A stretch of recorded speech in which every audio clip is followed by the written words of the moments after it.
A wealthy fashion businessman stops to help an elderly woman on a foggy road, but what she reveals during their journey will turn his entire world upside down. Before we start, don't forget to subscribe for more stories. A thick fog rolled over Willowgrave Road, veiling the narrow, winding path like a phantom's breath. The only source of light was the sharp beams of headlights cutting through the mist, illuminating the desolate road ahead. The hum of an engine echoed in the quiet night, the soft purr of luxury. Behind the wheel of a sleek, black coupe sat Anton Devereux, a man of precision and control. Every aspect of his life was curated, from the tailored fit of his charcoal gray suit to the minimalist interior of his car. His fingers drummed on the leather steering wheel as he navigated the twists and turns of the countryside road. Anton's sharp blue eyes flicked to the dashboard, noting the time, 11:42 p.m. He exhaled a frustrated breath. His day had been long and relentless. The closing of the Milan deal had been a success, but not without draining every ounce of his patience. Negotiations with stubborn business partners had left his mind spinning. He hated delays, inefficiency, and above all things he couldn't control. His phone buzzed on the passenger seat, but he ignored it. It was probably his assistant Victor with another urgent update. Tonight Anton didn't want to hear it. For once he welcomed the solitude.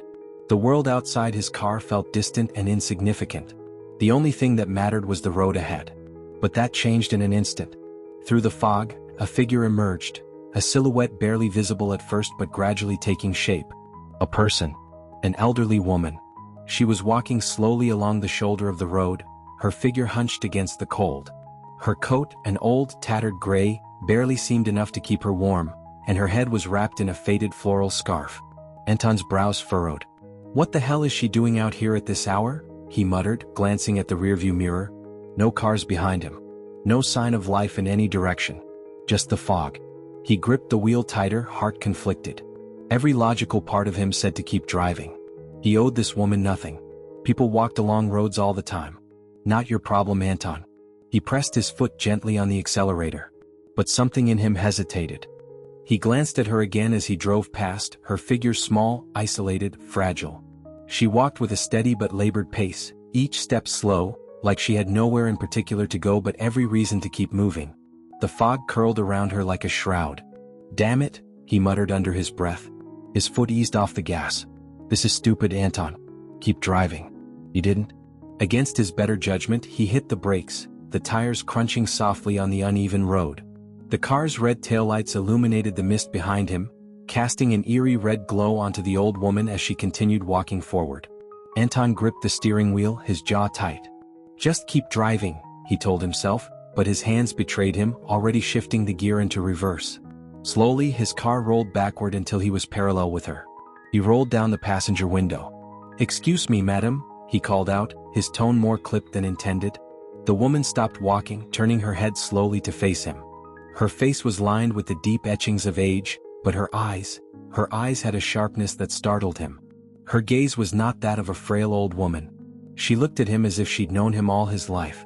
"You're out here alone," Anton said, tilting his head toward the passenger seat. "Where are you headed?" The old woman didn't answer at first. She simply watched him, her gaze unwavering. Then she took a slow step forward, her breath visible in the cold night air. "I could ask you the same thing, Anton," she replied softly. Her voice was gentle but firm, like a mother correcting a child. His fingers twitched on the steering wheel. "How do you know my name?" he asked sharply, glancing at her hands, searching for any sign of a phone or device. But she didn't answer. Instead, she smiled, a small, knowing smile. "You shouldn't be alone tonight," she said simply, as if it were the most natural thing in the world. A chill ran down his spine. "Do you need a ride or not?" he asked, trying to sound impatient, though his voice had an edge of unease. The old woman hesitated, glancing up and down the road as if considering her options. Then, with the same slow and deliberate pace, she moved toward the car and opened the passenger door. She lowered herself into the seat with a soft sigh of relief. "Thank you, son," she said, her gaze settling on him in a way that made him feel seen, truly seen for the first time in years. Anton said nothing.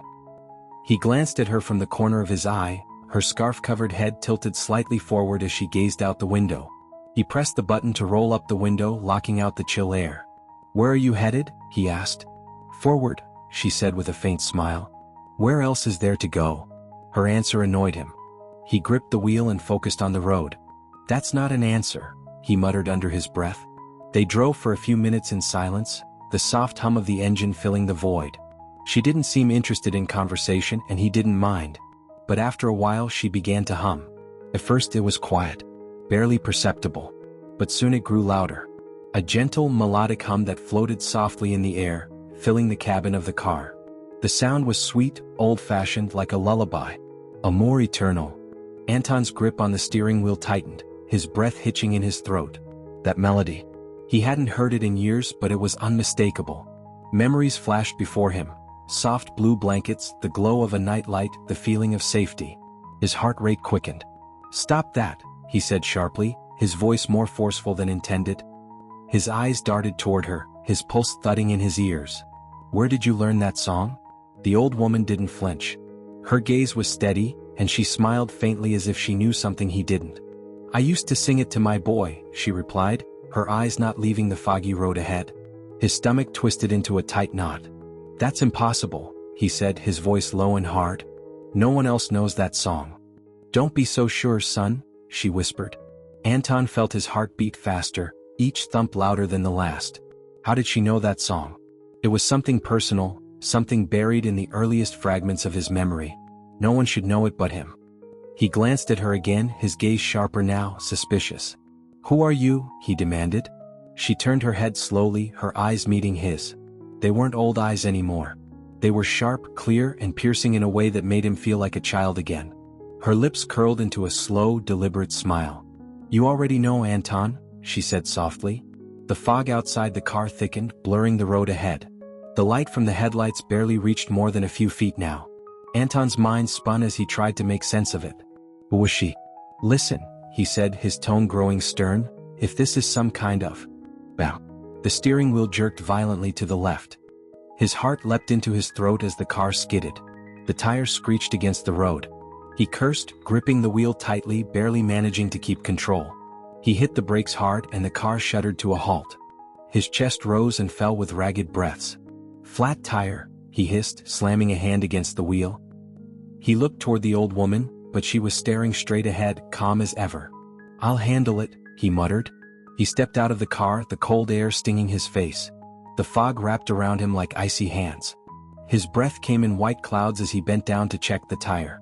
It was flat, all right. With his hands numb from the cold, he got to work. Every moment he glanced back at the passenger seat. But it was empty. Evelina was gone. He stood, heart pounding, eyes scanning the road, the fog, the woods beyond. "Hello?" he called out into the mist. "Where are you?" Only silence answered. The fog curled like smoke, and somewhere, faintly, he thought he heard it again. The soft, distant hum of Amor Eternal. The purr of the engine echoed softly in the confined cabin of the car.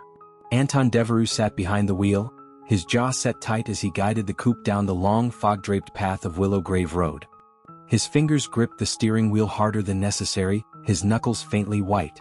He glanced at the empty passenger seat. Empty. His mind replayed the last few minutes over and over. The old woman, Evelina, had been right there, sitting calmly, humming that song. That song. His heart gave a sharp, unsteady thud. He'd heard it before, years ago, so far back that he'd nearly forgotten it existed. But hearing it tonight had stirred something in him. He could still feel the faint warmth of those memories, a dimly lit bedroom, soft blankets tucked around him, and the sound of a voice, soft and soothing like a distant lullaby. Amor Eternal. His mother used to sing it to him when he was a child. Not just any mother, Odette Devereux, the woman who raised him. But how? How could that old woman, Evelina, know it too? His mind scrambled for an explanation. Coincidence. It had to be a coincidence. It was probably a common tune from some old French lullaby. It didn't mean anything. It couldn't. But the way she had sung it, the slow, deliberate hum, felt too specific, too familiar. He shook his head, his brows furrowed in frustration. "Stop it, Anton. You're imagining things." The fog grew thicker, swallowing up the road ahead like a gray sea. The only guiding light came from his headlights, cutting narrow beams into the swirling mist. His eyes flicked between the road and the rearview mirror. His heart felt uneasy. He couldn't deny the weight in his chest, an instinctual pull that something wasn't right. His mind was sharp, always sharp. He prided himself on seeing through lies and manipulation, but this was different. A thump thump thump echoed through the car. His eyes darted toward the rear tires. The steering wheel jolted in his hands as the coupe lurched to one side. "Oh, come on." He cursed under his breath, gripping the wheel to stabilize the car. The thumping grew louder, accompanied by a faint dragging sound. His dashboard lit up in bright orange, low tire pressure. Grinding his teeth, Anton pulled the car to the side of the road. The vehicle rolled to a shaky halt on the gravel shoulder. Fog crept in around him like ghosts moving silently through the woods. He pressed the button to kill the engine and silence rushed in like a vacuum. The only sound was the quiet hum of the wind weaving through the trees. Too quiet. Anton sat still for a moment, hands still on the wheel, eyes staring ahead at nothing. The world outside the car felt unnervingly still. He glanced toward the passenger seat again. Empty. But he could still see the faint imprint of where Evelina had sat. She was real. Exhaling slowly, he stepped out of the car. The cold night air hit him instantly, and he tucked his coat tighter around his body. His breath came out in small puffs of fog, dissipating into the air. He moved to the back of the car, hands shoved into his coat pockets.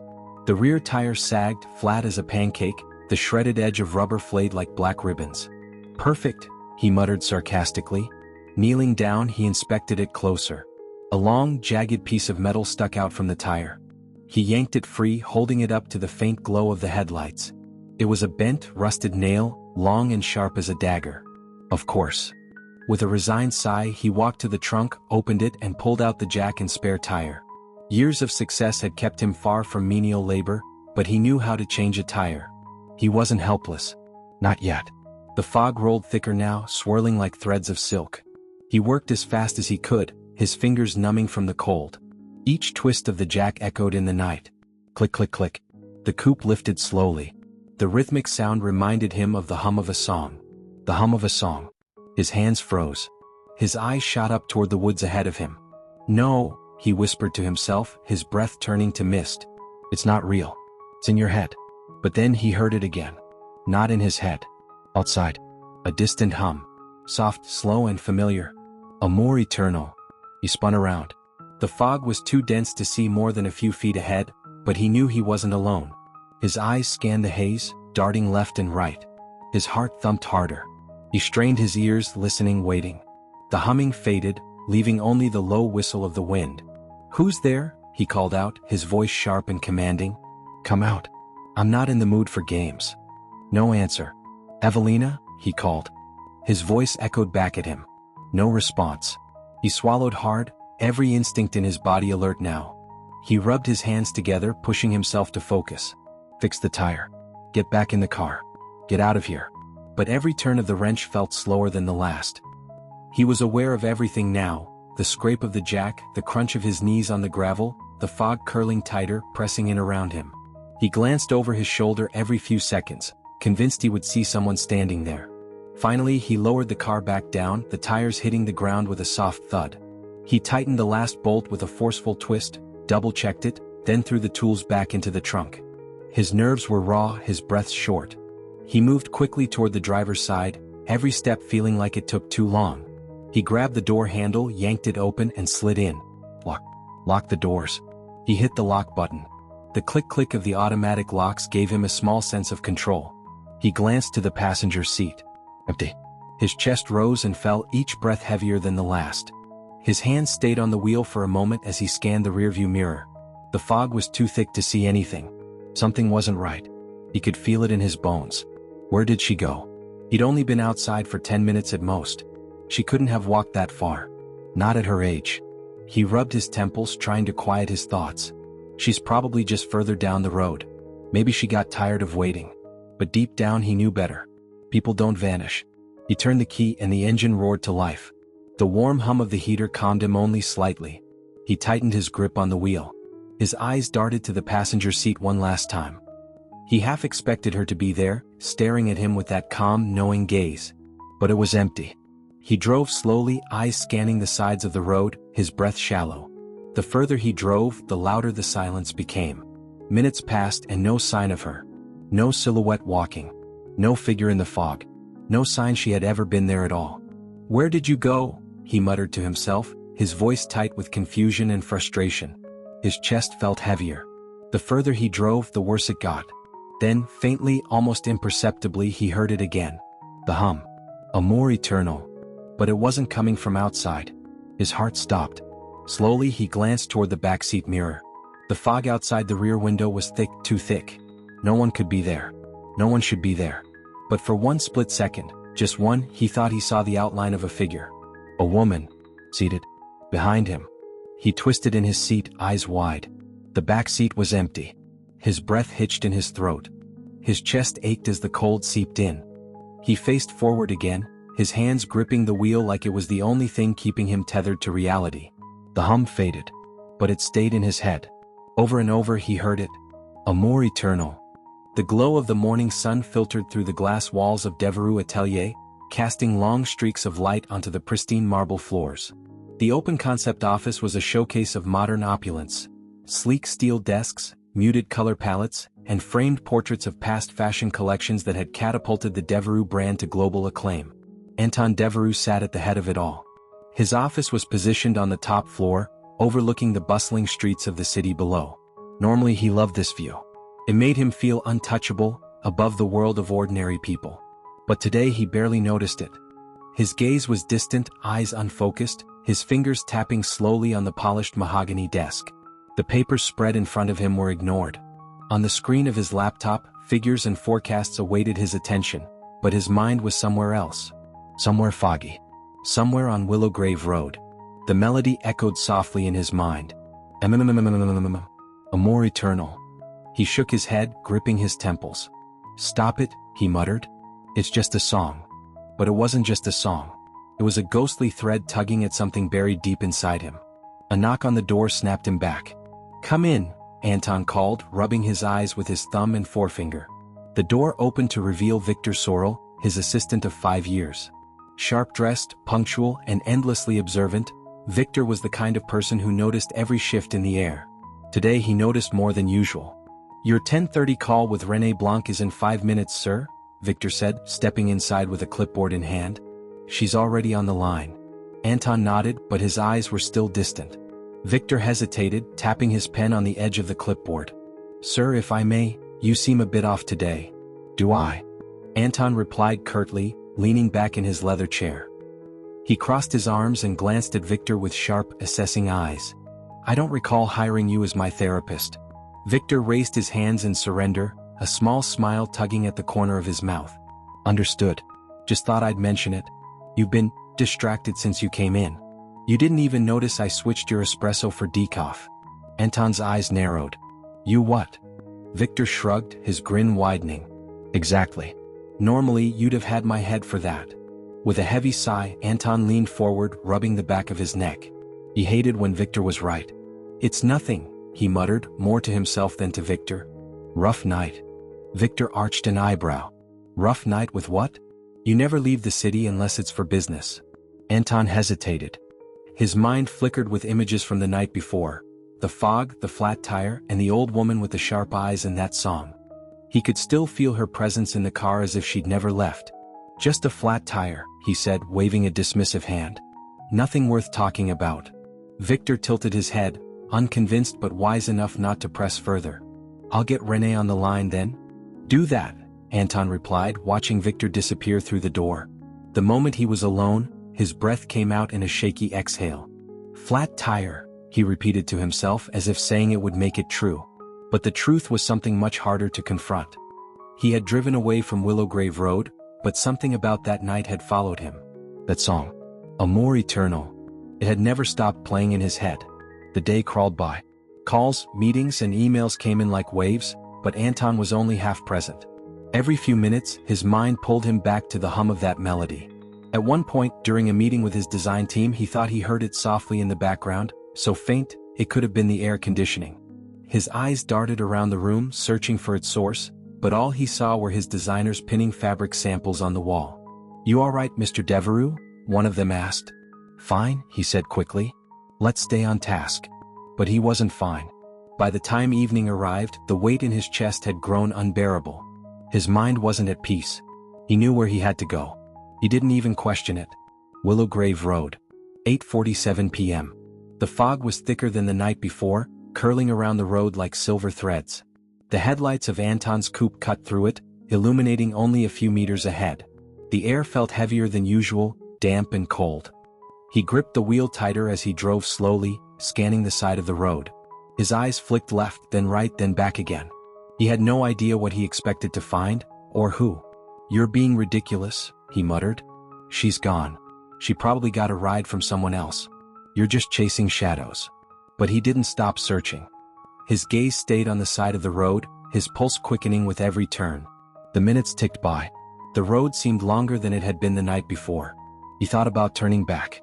"You're wasting your time, Anton." Then he saw her. At first, she was just a silhouette in the fog, a small figure walking along the shoulder of the road. Her slow, deliberate steps were exactly the same as before. The same tattered coat. The same floral scarf covering her hair. His heart slammed against his chest. "No way," he whispered, barely able to breathe. He pulled up beside her, rolling down the passenger window. His breath felt tight in his chest, his voice strained as he called out, "Evelina." She stopped walking. Slowly, she turned her head toward him. Her eyes found his instantly, sharp and steady, just as they had been before. Her face softened into a knowing smile, as if she'd been waiting for him all along. "I knew you'd be back," she said. Her voice was calm but certain, like she'd predicted his every move. Her words sent a chill down his spine. Anton's fingers curled tighter on the wheel. His heart beat like a drum, but he forced himself to stay calm. "Get in." She stepped toward the car without hesitation and slipped into the passenger seat. No reluctance this time. No hesitation at all. Anton's eyes darted to her as she settled in, hands folded in her lap, her gaze forward. He could feel the warmth of her presence beside him. Real, tangible, undeniable. "Who are you?" he asked, his voice low and controlled. She didn't look at him. Her eyes stayed on the road. Her lips parted and a soft sound floated into the air. Humming. The same. Slow. Familiar. Amor eternal. His throat tightened. His knuckles turned white as his grip on the steering wheel became a vice. "Stop that," he snapped, his voice sharp as a knife. She didn't stop. Her eyes stayed on the road, her hum soft and steady. "I said stop it," he barked, turning to face her fully. "Where did you learn that song?" Her humming faded, but her gaze remained forward. Slowly, she tilted her head toward him, her eyes locking with his. For a moment, her gaze softened into something familiar, like a mother gazing at her child. Her next words hit him like a hammer to the chest. "I used to sing it to my son." His whole world froze. Time stopped. His breath caught in his throat. The car felt too small, the air too thin. The words hung in the air like the notes of her song, lingering long after she'd said them. Anton's eyes widened, disbelief flooding his mind. "No, that's impossible. It's not possible." But deep down, in a place he hadn't looked for years, he knew. His heart pounded against his ribs. Sweat beaded on his forehead despite the cold. He looked at her again, truly looked at her. And he saw it. He saw something in her face. The hum of the engine was a steady, low vibration beneath them, but the silence between Anton and Evelina was as sharp as broken glass. Anton gripped the steering wheel with such force that his knuckles turned pale. His jaw clenched tighter with every second. His eyes flicked toward her, studying her from the corner of his vision.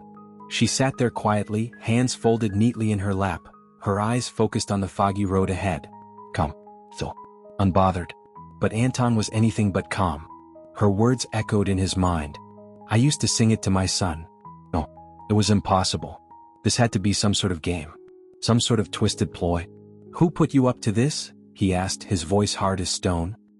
He glanced at her, his eyes sharp, scanning her face for cracks, for tells, for anything that would expose her as a fraud. "Who hired you? Did one of my competitors send you?" Evelina didn't respond. She blinked slowly, her eyes still on the road. "Don't play coy," he snapped, slamming his hand on the steering wheel. "If you think this little charade is going to shake me, you're sorely mistaken." His voice rose with each word. His heartbeat echoed in his ears. Finally, she turned her head to face him, her expression as gentle as ever. Her eyes, so calm and steady, met his wild gaze. "No one put me up to this, son." Her voice was so soft it felt like a whisper directly into his mind. "Don't call me that," he hissed, his fingers twitching on the steering wheel. Evelina tilted her head, a faint, bittersweet smile tugging at her lips. "I've never stopped thinking about him, you know?" Her gaze grew distant, her voice filled with the weight of years gone by. "Not a single day has passed where I didn't wonder where he was, what he looked like, or if he ever thought of me." She turned her eyes back to him. "And now here you are." I'm not him, Anton barked, his voice cracking in his throat. I'm not whoever you think I am.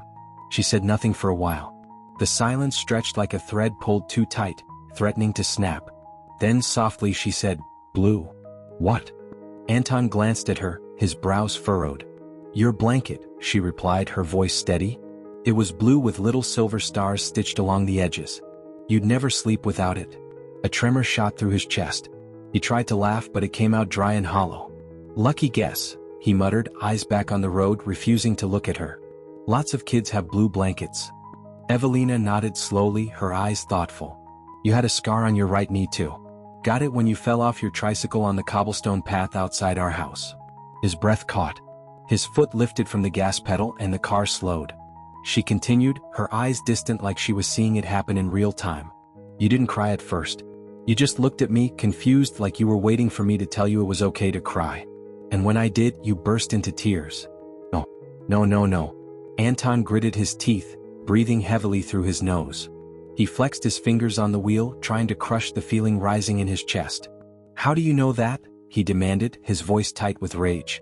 You could have gotten that from a file. People talk. People dig. Her gaze shifted back to him, her eyes steady as a stone in a storm. Do you remember the name of the town you lived in before you moved with your new parents? Anton didn't answer. His breath came slower, his eyes focused forward like the road ahead was his lifeline. Lamont. The word slipped from her lips like an old secret finally released. A small village with only one bakery and a bell tower in the square. His heart jolted in his chest like he'd been struck by lightning. Every muscle in his body stiffened. He didn't respond. He couldn't. His fingers tightened on the wheel until they hurt. There was a pond behind the house, she said softly. You'd throw pebbles into it and you'd always say you were sending letters to the frogs. Stop talking. Stop talking. Stop talking. His breath became shallow, ragged. Who told you that? His voice cracked with something raw, something close to fear. Who told you that, Evelina? Her gaze was unwavering. No one told me, son. His foot slammed on the brake. The car skidded to a stop on the side of the road. Gravel crunched beneath the tires. His breath was shallow, his chest heaving as if he'd run a mile. The silence was oppressive now, thicker than the fog outside. The only sound was his heavy breathing.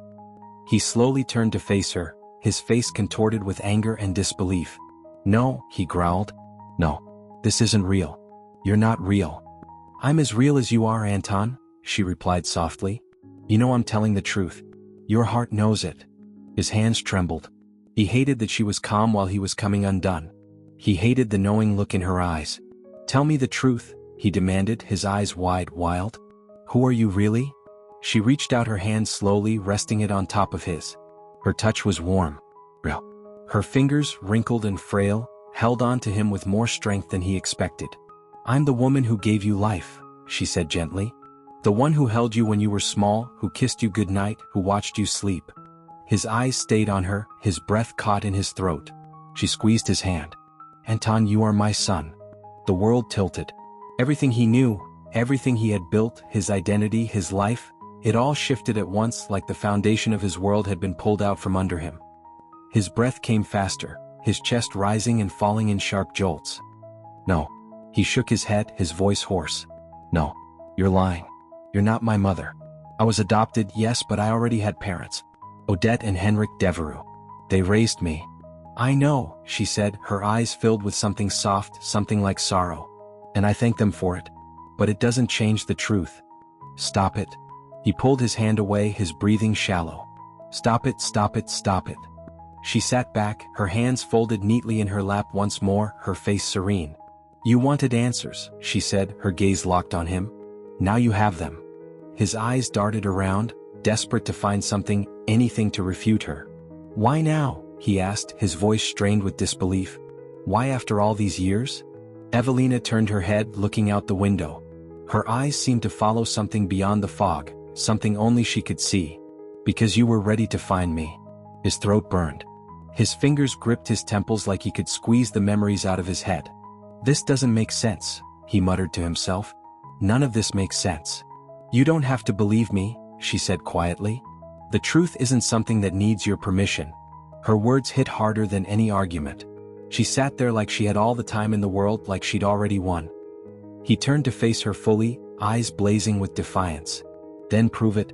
Prove you're my mother. Her eyes met his, full of patience and love. I already have. The fog outside thickened, curling tighter around the car like hands of smoke. He gritted his teeth, feeling like he was suffocating. Her gaze didn't waver. All will be revealed in time, my son. Her voice was soft but unyielding. The air inside the car grew colder, and Anton could feel it deep in his chest. An ache that had always been there but that he'd never noticed. It was the ache of something missing. Something he hadn't realized he had been searching for all along. The faint glow of the city skyline poured through the massive floor-to-ceiling windows of Anton Deveroux's penthouse. The world below buzzed with life. Cars honking, lights flickering like stars, people living their lives far removed from his. But up here in his glass-walled kingdom, there was only silence. Anton sat on the edge of his king-sized bed, his elbows on his knees, his head bowed low. His tie was loose around his neck, the top buttons of his crisp white shirt undone. His reflection in the window stared back at him. A man with sharp features, sunken eyes, and a mind that refused to rest. The words from earlier that night echoed in his head. Anton, you are my son. His fingers pressed against his temples as if he could crush the memory out of his mind. She's lying, he told himself. She has to be. She's playing some kind of game. But his heart didn't believe it. Not entirely. He looked down at his hands, palms open, staring at the faint scars on his fingers. His father, Henrik Deveroux, used to scold him every time he came home with a scrape or a cut. Your hands are your legacy, Anton, his father had said more than once. A Deveroux's hands are never careless. He ran a hand over his face, rubbing at his stubble. Memories of his adoptive father's stern gaze and measured words returned to him, clear as day. Henrik was a man who measured love with expectations, discipline, and legacy. He loved Anton, but not in the way fathers were supposed to. His mother, Odette Deveroux, was different. She was warmth and care, but only when she wasn't caught up in the affairs of high society. She would kiss him on the forehead before bed, the scent of her perfume lingering on his pillow, but her affection always felt rehearsed, like an obligation, not a choice. He had always felt loved by them in some sense. But did he ever feel like he belonged? His eyes lifted to the reflection of his home behind him. Every inch of the penthouse was modern, sleek, cold. Glass, steel, and muted grays filled every corner. Not a single item out of place. No photographs. No sentimental trinkets. No history. The ache in his chest grew heavier. He hadn't realized it before, but now he couldn't unsee it. He stood suddenly, walking to the kitchen with long, brisk strides. His heart was racing, but not from anger. It was something else, something deeper. Restlessness, uncertainty, fear. He pulled open the fridge, eyes scanning for something, anything. Not food. Not water. He reached for the bottle of Benedict Reserve whiskey on the countertop. The amber liquid sloshed in the glass as he poured himself a double. He took a long, slow sip, letting the burn run down his throat. But it didn't settle him. He leaned on the counter, eyes staring into the depths of his glass. His mind wandered to something Evelina had said earlier. Your blanket was blue with little silver stars stitched along the edges. How could she have known that? He hadn't thought about that blanket in decades. It had been his most prized possession as a child. It wasn't even something he'd mentioned to his closest friends. The image of it now was so vivid, a soft, worn fabric he used to clutch like a lifeline. And you have that scar on your right knee. His gaze shifted to his leg. Slowly, he pulled up the hem of his tailored slacks, exposing his knee. His eyes landed on the pale, jagged scar that had been there since he was 5. He traced a finger along it, heart thudding in his chest. She knew. A rush of anger surged through him, his jaw clenching tight. He slammed his glass down on the counter, the sharp sound echoing in the silence. No, he muttered, pacing now, his eyes darting to the window, then back to the kitchen, then to the living room. This isn't real. She could have found that information online. Background checks exist. Private investigators exist. He paced in circles like a man trapped in a cage. But how would anyone know about Lamont? He froze. Lamont. The tiny village where he lived for only a short time before Henrik and Odette adopted him. No one knew about Lamont. It wasn't on any social media, wasn't in his biographies or interviews. He'd never spoken about it to anyone, not even Victor. He pulled out his phone and dialed. The line rang twice before a groggy voice answered. Anton, it's late. You better have a good reason for this, came the gruff voice of his lawyer, Bastien Fournier. I need you to pull my adoption records, Anton said bluntly, his tone cold and firm. There was a pause. That's not exactly easy, Anton. Adoption records are sealed. You know that. You're a lawyer, Bastian. Find a way. Pay someone if you have to. That could take weeks, Bastian replied, his voice still thick with sleep. I don't care if it takes months. Get it done. There was a long silence on the other end. Then with a sigh, fine. I'll see what I can do. But if I get flagged for this, you're paying the fine. I'll pay it twice over, Anton muttered, ending the call before Bastian could say anything else. He set the phone on the counter, his breathing uneven. His reflection in the black screen of the phone stared back at him. Eyes sunken, face tense, a man unraveling. 2:14 a.m. Sleep did not come easily. Anton lay in his king-sized bed, his eyes wide open, staring at the ceiling. He listened to the faint hum of the city outside. But it wasn't the city he heard. It was the melody. A more eternal. His eyes fluttered shut against his will. His mind drifted into sleep, though it was not peaceful. In his dream he was a child again. Small. Vulnerable. The world around him was too big. He sat on the floor of a modest living room, cradled in the soft glow of afternoon sunlight. On the couch behind him, a woman sat. She was younger than Evelina but with the same kind eyes. Her fingers moved gently through his hair. Her voice was soft as she hummed the melody he now couldn't escape. A more eternal. His small hands gripped a plush, blue blanket with silver stars. The woman leaned down, kissed him on the top of his head and whispered, "Sleep, mon trésor. Sleep, my little treasure." His heart ached so hard it woke him up. Anton jolted upright, his breath ragged, his skin slick with sweat. He blinked rapidly, disoriented, his chest rising and falling like he'd just run for miles. The song still played softly in his mind. He sat on the edge of the bed, his hands covering his face. His breathing came in short, sharp bursts. It felt so real. He could still feel the warmth of her hand on his head, the faint smell of cinnamon and lavender, the weight of the blue blanket in his tiny hands. His eyes lifted toward the window, his gaze hardening. He knew what he had to do. The fog was thicker than ever on Willowgrave Road. Anton gripped the steering wheel with both hands, his eyes scanning every inch of the misty path. His headlights cut narrow beams through the fog, and his heart pounded with every mile he drove. He didn't know if she would be there. He didn't know if he wanted her to be there. But he had to know. He had to see her again. The car crawled along at a slow, steady pace. His eyes darted to every shadow, every movement in the fog. He barely blinked, afraid he'd miss her. And then just ahead he saw it. A figure. Walking slowly along the road. A familiar figure with a tattered coat and a floral scarf covering her head. His heart skipped. He pressed the brake lightly, the car slowing to match her pace. His breath was shallow, his chest tight. His eyes stayed on her the whole time. Don't disappear, he thought. Don't vanish again. He lowered the window. His voice was hoarse but firm. Evelina. She stopped walking. Slowly she turned her head. Her eyes met his. She smiled. The fog hung heavy over Willowgrave Road, swirling like ghostly tendrils around the trees in the dim glow of Anton's headlights. His car rolled slowly along the path, each turn of the wheels crunching softly on the gravel-strewn shoulder. His breath was shallow, his chest tight with a mix of anxiety and resolve.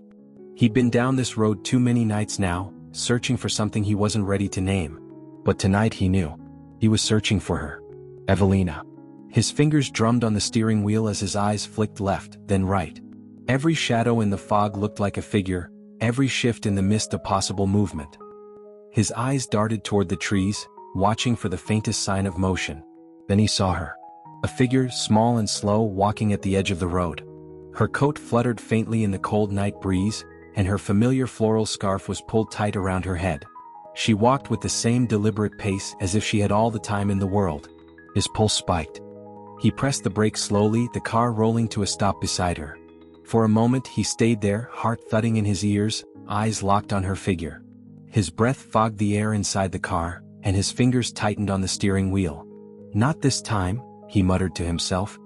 He lowered the passenger window, the chill of the night rushing in. His breath turned into a small cloud as he leaned toward the opening. Evelina, he called out. His voice was loud, firm. Not a question but a command. She stopped walking. Slowly she turned her head, her eyes meeting his. Come. Unfazed. Like she'd known he was coming. He leaned forward. His gaze narrowed. Get in. For a moment she didn't move. She tilted her head slightly, studying him with a quiet curiosity. Then, as if she'd been waiting for his invitation all along, she stepped toward the car. She opened the door, her steps slow but deliberate. She settled into the seat, her floral scarf still snug around her head. She folded her hands in her lap, the way she always did. Her eyes looked forward, never once glancing at him. Anton stared at her for a long moment, his breathing slow and controlled. "Why do you keep coming back here?" he asked, his voice hard, deliberate. Her eyes flickered toward him, but she didn't answer. "Don't stay quiet this time," he pressed. His voice was sharper now, laced with frustration. "If you're my mother, prove it. Right here. Right now. No riddles. No lullabies. No songs. Tell me something only I would know." She turned her head slowly to face him. Her eyes, soft but unyielding, met his with a gaze so steady that it felt like she was peering into the deepest part of him. "Look into your heart, Anton," she said softly. Her voice was gentle, like rain tapping softly on a window. "It already knows the truth." His jaw tightened, his teeth grinding. No, I don't want riddles, Evelina. I want facts. I want proof." Her gaze didn't waver. "What more proof do you need than the memories you've been running from all your life?" Her words hit him like a fist to the chest. His lips parted, but no words came out. His breath felt shallow again, like he'd forgotten how to breathe. "Stop talking like that," he muttered, gripping the steering wheel. "You don't know me. You don't know anything about me." "I know more than you think," she replied, her voice growing quieter. "I know how hard you try to be perfect. I know that you sit in that big, empty penthouse and tell yourself you've won. But it doesn't feel like a win, does it, Anton?" He blinked rapidly, his breath suddenly uneven. "I know you stare at your reflection at night," she continued, her eyes narrowing just slightly. "And I know that sometimes you don't recognize the man looking back." His heart slammed against his ribs. She leaned toward him now, her gaze as sharp as broken glass. "Tell me I'm wrong." He turned away from her, staring at the fog outside. His hands gripped the wheel, his knuckles white. His breath was slow but heavy. He wanted to scream at her, to call her a liar, to throw her words out of the car like broken glass. But he didn't, because she was right. "Why did you leave me then?" His voice cracked as he said it, the sharp edge of bitterness cutting through the air. "If I'm your son, why did you leave me?" Her lips pressed into a thin line. Her eyes, so steady before, softened. She turned to look out the window, her gaze distant as if she were staring into the past. Her hands shook just a little as she spoke. "I didn't leave you, Anton. I had no choice." Her eyes stayed on the foggy road outside. "I had nothing to offer you. No home. No future. No hope. I didn't want you to grow up the way I did." Her breath was shallow now. Her eyes grew misty. "So I did the only thing I could. I gave you away. To people who could give you more than I ever could." She blinked quickly, but it didn't stop the tears from sliding down her cheek. Her fingers curled into her lap, her voice shaking as she continued. "You think I wanted to? You think I didn't fight every instinct in my body to keep you?" Her eyes turned to him, and for the first time he saw something crack in her, a raw, unfiltered pain she'd held in for far too long. "I carried you for 9 months, Anton." Her voice was trembling now. "I held you in my arms, kissed you on the head every night, and whispered to you about the world you would live in. But when it came time to choose between what I wanted and what you needed," her breath caught, her voice breaking. "I chose you." Tears welled in her eyes. She looked at him with such love, such unbearable love, that Anton had to look away. His throat burned. His eyes stung, but he wouldn't cry. He wouldn't. Silence filled the car, broken only by the faint hum of the engine and the soft tapping of rain on the windshield. He leaned forward, resting his head on the steering wheel. His breathing was slow but shaky. For once he didn't have an answer. No sharp retorts. No clever comebacks. Just silence. He glanced at her through the corner of his eye. She was still looking at him, patient and calm, as if she'd waited her whole life for this moment. He sat there for a long moment, every emotion at war inside him. "Come with me," he said suddenly, not looking at her. His voice was quiet but firm. "Come stay at my place. We'll figure this out." She raised an eyebrow, tilting her head. "Are you sure, Anton?" "No," he said, turning to meet her gaze, his eyes tired but steady. "But I'm tired of not knowing." A small, knowing smile tugged at the edge of her lips. It wasn't smug or victorious. It was the kind of smile that only a mother could give, a smile that said, "I'm proud of you." He started the car again. As the engine rumbled to life, Evelina leaned back in the seat, hands folded in her lap. She didn't say a word. She didn't need to. Anton glanced at her one last time. For the first time, he didn't see a stranger. He saw something familiar in the shape of her nose, the curve of her jaw, and the softness of her eyes. He didn't know if it was true yet. But in his heart, something was shifting. No one knew him like that. No one but a mother. The fog swallowed up the road as they drove away. The quiet hum of the engine filled the car, but Anton swore he could hear it. The soft, gentle hum of Amour Eternal. And for the first time in a long time, he didn't tell it to stop. The faint hum of the city buzzed beneath the glass walls of Anton Devereux's penthouse.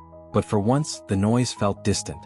The penthouse had always been a cold, modern fortress. Steel fixtures, muted gray walls, and pristine surfaces without a fingerprint in sight.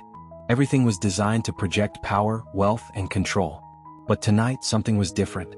The rich, savory aroma of rosemary and garlic drifted from the open-concept kitchen, filling every corner of the space with warmth. The faint sizzle of something frying echoed softly, and the familiar rhythm of a kitchen knife tapping against a cutting board followed in steady beats. Anton stood in the hallway, his jacket draped over one arm, his eyes locked on the figure in his kitchen. Evelina. Her floral scarf was folded neatly on the counter. Her gray hair, loose and soft, framed her face like a silver halo. Her hands moved with gentle precision as she chopped herbs on the wooden cutting board. There was no rush, no urgency, just the slow, thoughtful movement of someone who had done this 1,000 times. For a moment, Anton didn't move. He stayed in the hallway, eyes fixed on her. He hadn't seen anyone cook in his kitchen in years. Not since ever. The kitchen was a trophy like everything else in the penthouse. He ordered takeout or dined at luxury restaurants. The stove had barely been used. But tonight it was alive. The air smelled like home.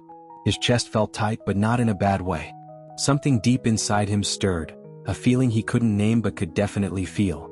It was the same feeling he'd had as a child, walking into the kitchen and finding Odette baking pastries on Sundays. It wasn't the same, but it was close. He cleared his throat as he stepped forward, slipping off his watch and setting it on the counter. Evelina glanced up, smiling as if she'd sensed him long before he announced himself. "You're just in time," she said, sliding the chopped herbs into a pan with a gentle flick of her wrist.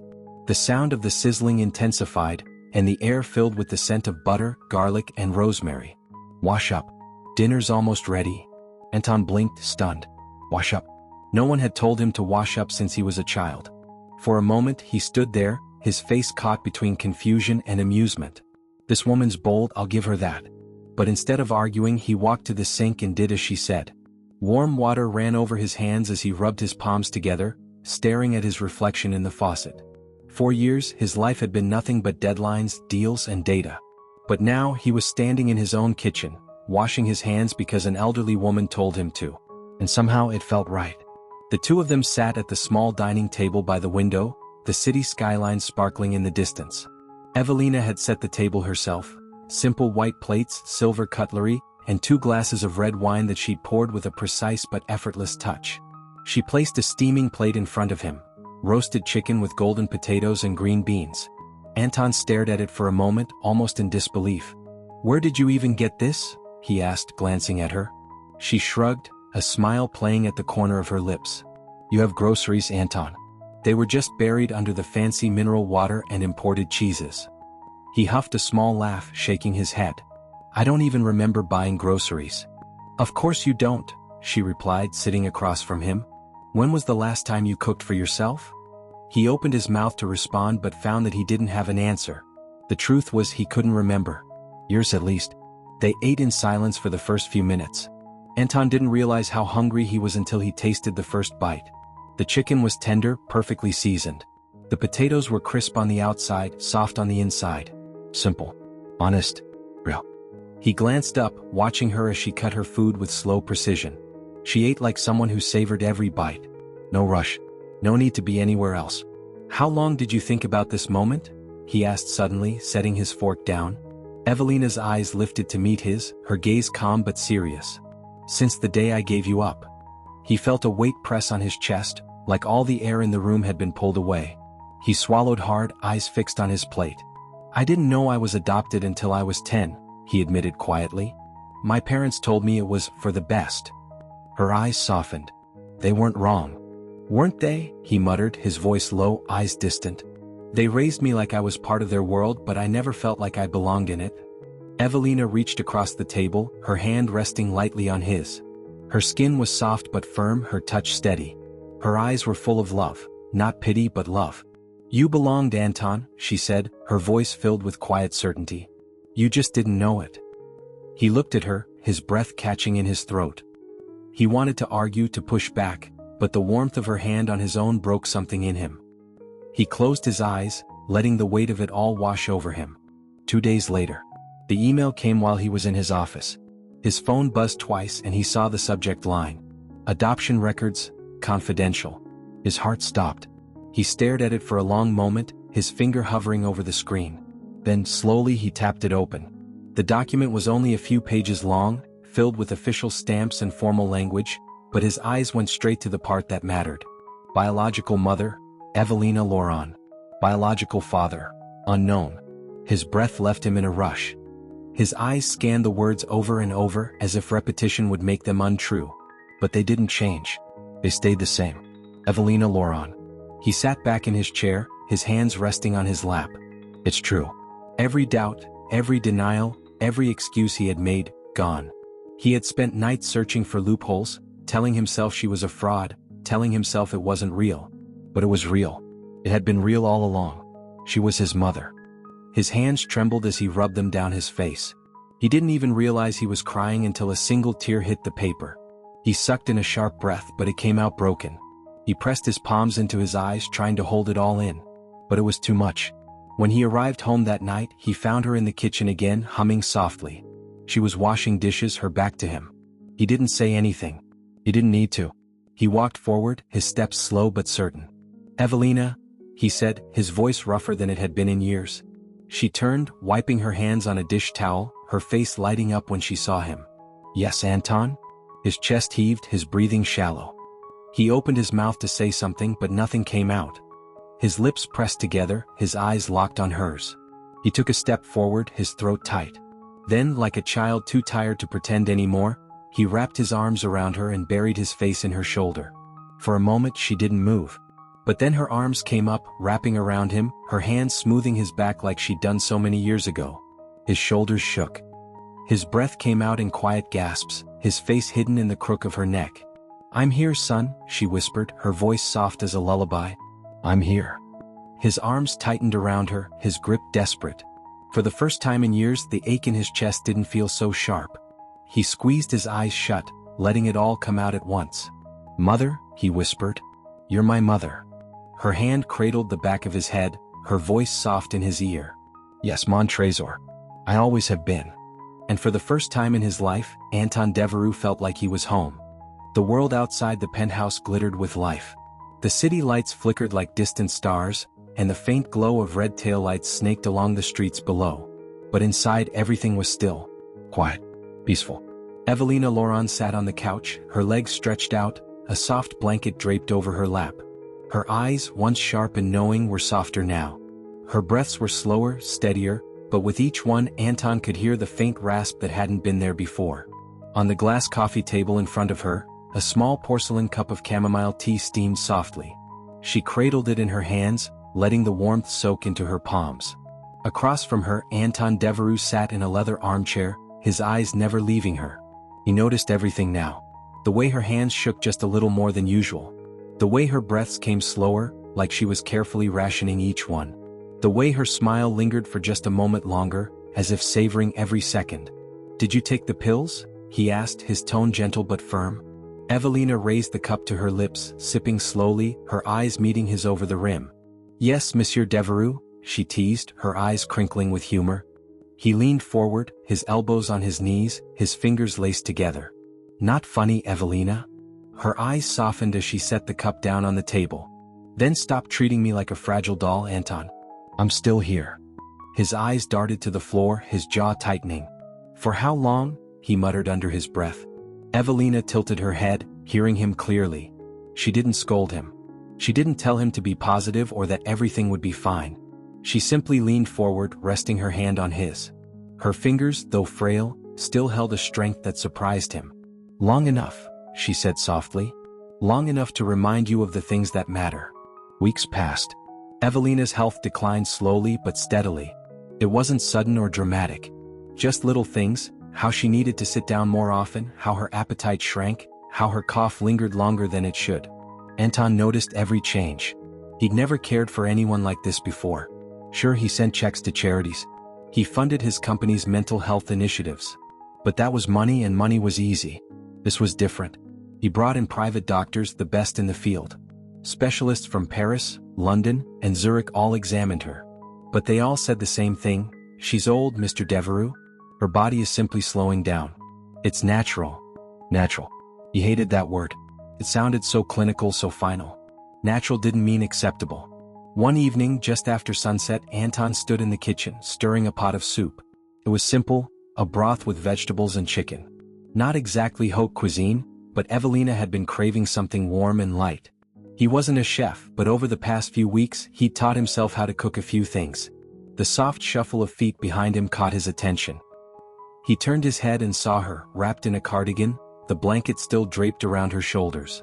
"You should be resting," he said, turning back to the stove. "Resting is boring," she replied, easing herself onto one of the kitchen stools. She watched him with a faint smile, her hands folded in her lap. "I like watching you cook.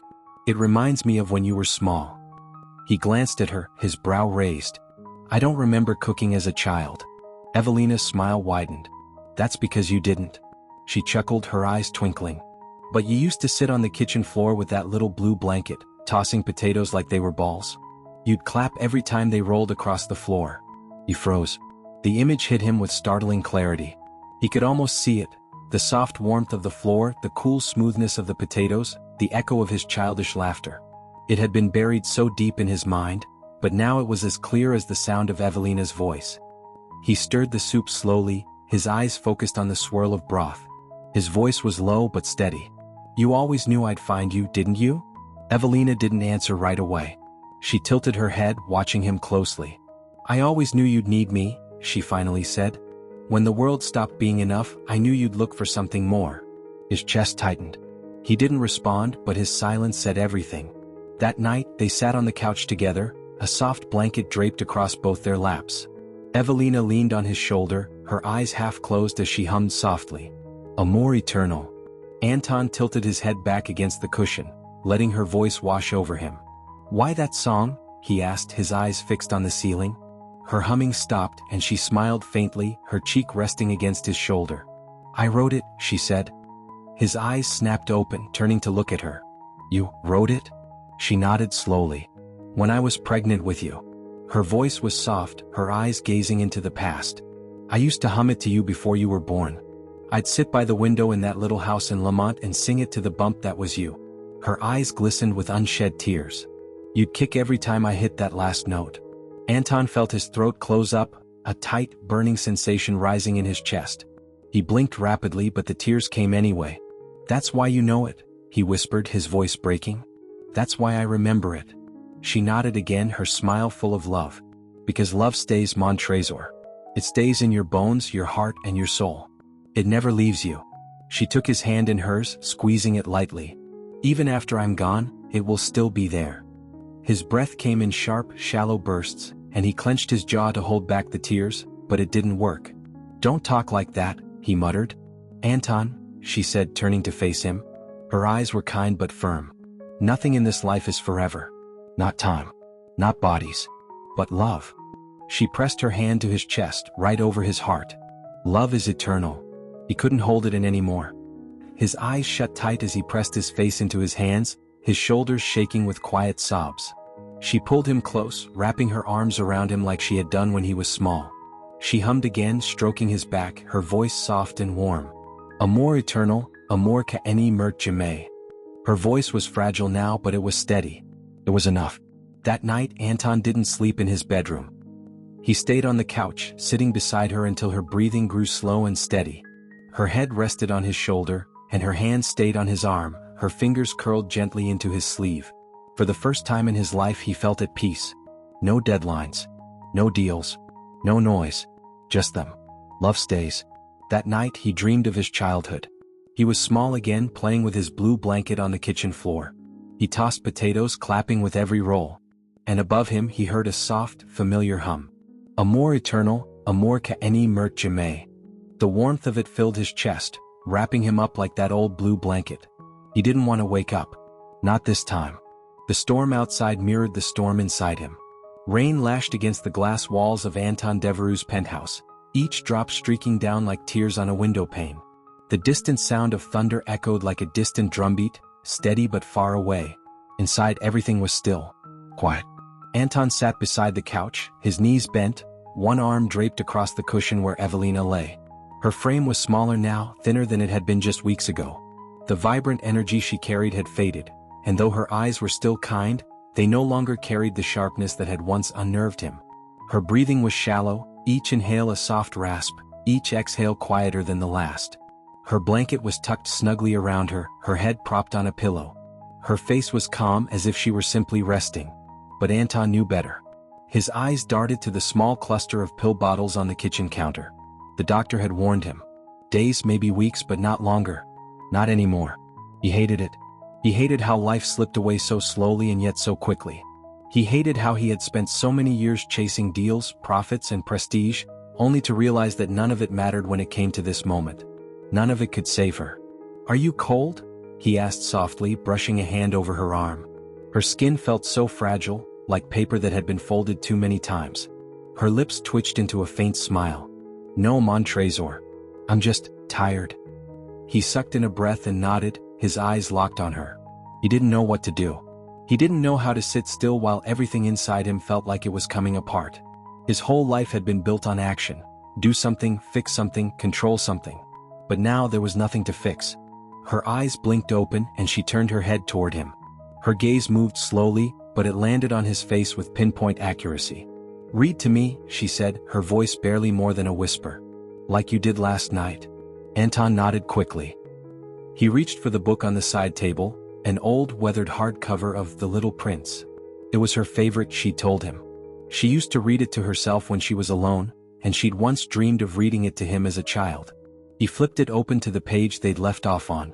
His fingers hovered over the text, his eyes scanning the words. He cleared his throat, his voice uneven. "It is only with the heart that one can see rightly. What is essential is invisible to the eye." His voice was soft, steady, like the low rumble of thunder in the distance. He glanced at her to see if she was listening. Her eyes were closed, but she was smiling faintly. She heard him. He knew she did. His voice grew firmer as he read aloud. His tone softened when he reached the parts about the fox, the lessons of love, and the invisible ties that connect people forever. He'd always thought of the book as something for children, but now as he read it to her, it felt like something much bigger. It felt like a reminder. Her breathing grew slower. Her chest rose and fell with the rhythm of a tired tide. Anton's voice grew quieter as he watched her. She was drifting. He knew it. "Don't go." He didn't say it aloud, but the words echoed in his heart with every beat. He'd spent so much of his life afraid of vulnerability, afraid of feeling too much. But now he would have done anything to feel her stay just a little longer. Her eyes fluttered open once more, gazing at him as if she were seeing him for the first time. Her gaze was soft but steady, filled with so much love it made his chest ache. "Sing it with me," she said suddenly. Her voice was so faint that for a moment he thought he'd imagined it. His brow furrowed. "Sing what?" Her eyes didn't leave his. "You know which one, mon trésor?" The air shifted. His heart felt like it had stopped. "Amor eternal." He shook his head, panic rising in his chest. "I can't sing, Evelina." His voice cracked. I don't know how." Her gaze never wavered. Her fingers, so light and fragile, touched the back of his hand. "Yes, you do," she said softly. "You've known it since before you were born." Tears blurred his vision. His breath caught in his throat. He looked down at her, his lips pressing into a tight line. His chest felt so heavy, so full of everything he'd never said. But he couldn't deny her. "Not this. Not now." He nodded slowly, his eyes squeezing shut for a moment. When he opened them, he let out a long breath. He started with a hum. Low, quiet, barely more than a murmur. His voice shook, unsteady at first. But slowly it grew stronger. Amor eternal. He glanced at her and she was smiling, eyes closed, her lips moving to match his. Her voice joined his, soft but sure. Amor que any mert jamais. Their voices blended, hers like a whisper of wind, his like a rumbling storm. They hummed together, their voices rising and falling with the melody. Amor eternal, amor que any mert jamais. He didn't stop. He didn't care how broken his voice sounded, how hoarse he was. He sang for her. He sang for both of them. Her eyes stayed closed, her lips still moving, but her breaths were quieter now. Softer. Softer still. The last note hung in the air, long and lingering, like a thread stretching to infinity. Her lips stopped moving and her breathing grew so faint he could barely hear it. He froze. His heart slowed. No, not yet. Please not yet. But the last breath came. Her body didn't shudder. Her face didn't grimace. She simply stopped breathing. Quietly. Peacefully. As if she had finally let go of the weight she'd carried all her life. Anton didn't move. Not at first. He stared at her, his mind unable to process what had just happened. His hands hovered over her, not knowing where to touch, afraid that if he did, it would make it real. Evelina? His voice cracked. Evelina, wake up. She didn't move. Please? His voice broke completely. Please. But the storm outside kept roaring. The rain kept falling. And Evelina stayed still. He sat there, his breathing shallow and ragged. Slowly, he lowered his head onto her lap, his arms wrapping around her as he pulled her close. His tears soaked into the blanket she'd always loved, his body shaking with quiet sobs. He stayed like that for hours. He didn't count the minutes. He didn't care. His world had narrowed to this single point in time. The woman who had loved him before he was even born was gone. But her song remained. Her love remained. His breathing slowed as he lay there, his heart still aching but quieter now. The warmth of her hand on his head, the faint smell of cinnamon and lavender, it all lingered even as she faded. He lifted his head slowly, his eyes red but clear. He pressed his forehead to her hand one last time, his lips moving in a quiet whisper. Thank you, Mother. The rain outside softened to a drizzle, the world growing still again. Peaceful. For the first time in his life, he understood what she'd been telling him all along. Love stays. It doesn't leave. Not even after the last breath. He stood slowly, his eyes on her face, memorizing every line, every wrinkle, every part of her. He placed her hands gently on her chest, his eyes filled with quiet reverence. Then as he stepped back he heard it. A hum. Soft. Familiar. Amor eternal. It wasn't coming from anywhere. It was coming from everywhere. He closed his eyes, his breath steady now. Amor que any mert jamais. Her voice was gone. But it would never leave. The rain had stopped. The sky stretched above the city like an endless canvas of soft indigo, speckled with silver stars. The streets below glowed with the flicker of streetlights and headlights, but from atop the hill at Elysian Heights Memorial, everything felt distant. Removed. Quiet. Anton Devereux stood at the edge of the freshly filled grave, his hands tucked into the pockets of his black overcoat. He didn't move, didn't blink. His eyes were locked on the headstone in front of him. Evelina Laurent. Beloved Mother, eternal light. The words had taken him hours to choose. Nothing seemed worthy. Nothing seemed like enough. But now as he stood there he knew they were right. She had been his light. She still was. Behind him, the funeral guests had begun to leave. Business associates. Colleagues. People who showed up because it was the respectable thing to do. But the only one who truly mattered was lying in the ground in front of him. The air smelled of damp earth and fresh rain. The clouds had parted just enough for the stars to shine through. Anton lifted his gaze to them. He'd never been one to believe in signs, omens, or fate, but tonight he believed in something. A quiet shuffle of footsteps sounded behind him. He glanced over his shoulder to see Victor, his assistant, standing respectfully at a distance. His hands were folded in front of him, his expression quiet but sincere. Everyone's gone, sir, Victor said softly. Shall I call the car? Anton turned back toward the headstone. He stared at it for a long moment before exhaling slowly through his nose. Not yet. Victor nodded once, stepping back into the shadows. Anton knelt slowly, his knee pressing into the wet grass. He ran his fingers across the engraving, tracing the letters of her name. Each curve of the L. Each dip of the E. He stayed like that, his fingers lingering on the stone as if he could somehow feel her through it. I'm sorry it took me so long to see you, he murmured, his voice barely more than a whisper. He didn't cry. He'd done all his crying the night she passed.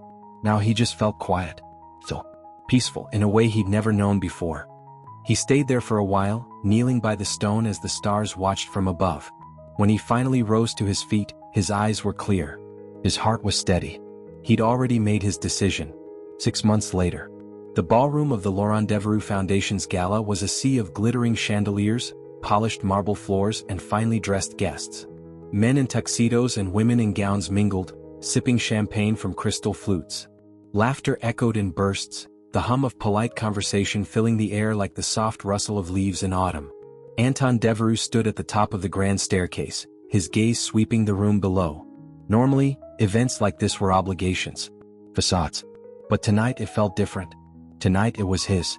The Laurent Devereux Foundation banner hung on the far wall, its logo simple but powerful, 2 interlocking hearts, one smaller than the other. Beneath it, the mission statement was printed in gold lettering for all to see.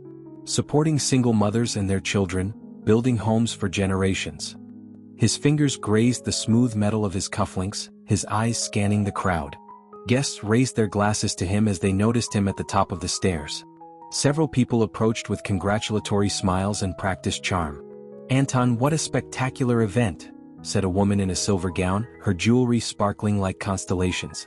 "The foundation is already making headlines. You're doing something truly admirable," a man in a dark green tuxedo added, raising his glass toward him. Anton nodded politely, offering tight but respectful smiles. He didn't care for praise tonight. He cared for something deeper. His eyes shifted to the front of the room where a small stage had been set. The lights dimmed as a children's choir filed onto the stage, one by one. There were about 20 of them, boys and girls between the ages of 7 and 12, each of them dressed in simple, elegant white attire. Their eyes were wide with nerves and excitement. Anton felt a familiar ache in his chest. He knew these children. They were from one of the first shelters the foundation had built, a home for single mothers who'd been displaced by the housing crisis. He remembered their names, their faces, their stories. As the children lined up, a young girl with curly hair at the center lifted her hands, signaling to the others. The room fell silent. Even the champagne flutes stopped clinking. Then, softly at first, the sound began. Amour eternal. Anton's heart stopped. His breath caught in his throat, his eyes locked on the children, his hands dropping to his sides. Amour qu'ani meurt jamais. The voices rose together, young but strong, each note clear and pure. The harmonies filled the room, soft at first but growing louder with every verse. It wasn't perfect, but it was beautiful. It was whole. The melody poured into every inch of the ballroom. The guests grew still, enchanted by the sound. Some placed hands over their hearts. Others blinked quickly, tears threatening to fall. But Anton just stood there, frozen in place. He felt it. The warmth of her presence behind him, the familiar feeling of a hand on his shoulder. He didn't turn around. He didn't need to. He knew it wasn't real, but he felt it anyway. He lifted his eyes toward the ceiling, where the grand chandelier hung like a crown of stars. Beyond it, past the glass roof, the night sky stretched endlessly above. Stars flickered faintly in the distance. He didn't know if she was up there. He didn't know if she was watching. But he liked to believe it. He liked to believe that she and Odette were both watching. 2 mothers, both of them his. Both of them loved him in ways he never fully understood until now. He folded his hands in front of him, tilting his head back as the last note of the choir hung in the air like a thread of gold. Amour eternal, amour qu'ani meurt jamais. The silence that followed was absolute. No one dared to clap. No one dared to move. Not yet. Not until the last vibration of the song had faded into the air. Anton lowered his head, eyes closed, his breath slow and steady. He could feel it in his chest, a warmth, a fullness, an ache that didn't hurt. Love stays. The children bowed and the applause came like thunder. The sound filled the ballroom loud and wild. People clapped, some whistled, some wiped tears from their eyes.